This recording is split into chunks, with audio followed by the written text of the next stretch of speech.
Alors coucou chers amis, bonjour et puis dès demain matin, redépart pour le voyage paix et liberté avec un petit drapeau pour m'accompagner qui me permettra de peut-être aussi de tisser des liens, de discuter avec un tas de gens parce que c'est quand même le but, c'est aussi de communiquer, c'est de rencontrer un tas de monde.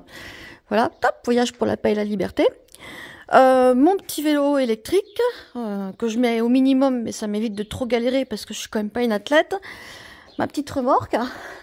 Et puis avant de partir, les quelques merveilles du jardin qui ont commencé à pousser dans tous les sens, c'est superbe. J'ai eu le temps de bénéficier entre guillemets de ce début de printemps un petit peu tardif et de partager avec vous ces quelques jolies images de mon jardin. Les iris d'eau qui sont sortis, mon thym demi-sauvage, mes succulentes qui sont en pleine bourre et puis surtout mon rosier grimpant qui commence à fleurir plein pot. C'est superbe. Voilà pour les petits partages entre guillemets du début de saison. Mais pour vous dire quand même que si ma jument est tombée malade, ce qui m'a obligée au bout de 3 jours d'arrêter entre guillemets ma première version du voyage paix et liberté, c'est qu'elle m'a rendu service. D'abord, à peine rentrée, ma fille a fait un début de pyélonéphrite et juste le temps de lui porter les bons antibiotiques pour la soigner. Dans la foulée, une de mes jeunes chiennes, Kangale, gardienne de moutons, a fait une invagination aiguë de l'intestin. Elle a failli mourir, elle a été opérée in extremis. Elle était littéralement en train de mourir dans nos bras. Ça m'a demandé derrière des soins post-opératoires plutôt vachement importants, entre guillemets.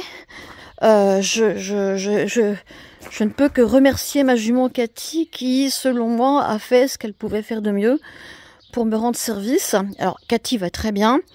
Du coup, elle a été soignée immédiatement dès les résultats de la prise de sang. Elle a eu les injections qu'il fallait parce que la maladie de Lyme, enfin, elle est positive sur les 4 types de maladies transmises par le tic et elle avait déclenché fortement 2 invasions, dont une qui s'appelle la babésia, et puis l'autre, je ne sais plus quelle forme. Bref, on va dire 2 types de maladies de Lyme. Elle a reçu donc un traitement, un protocole complet. Elle va bien et elle est au pré pour pouvoir regrossir, se gaver de bonne herbe fraîche. On est sur la meilleure herbe de l'année. Elle est avec ses copines, donc avec une vie sociale privilégiée et tout va bien. Donc demain matin, grand départ. Je prends l'Eurovélo 6. Et s'il y en a qui ont envie de faire une petite causette, je m'arrête sur le terrain du camping de Lille à Rancho. Pour ma première nuitée, ça me fera 60 à 70 km pour la première journée.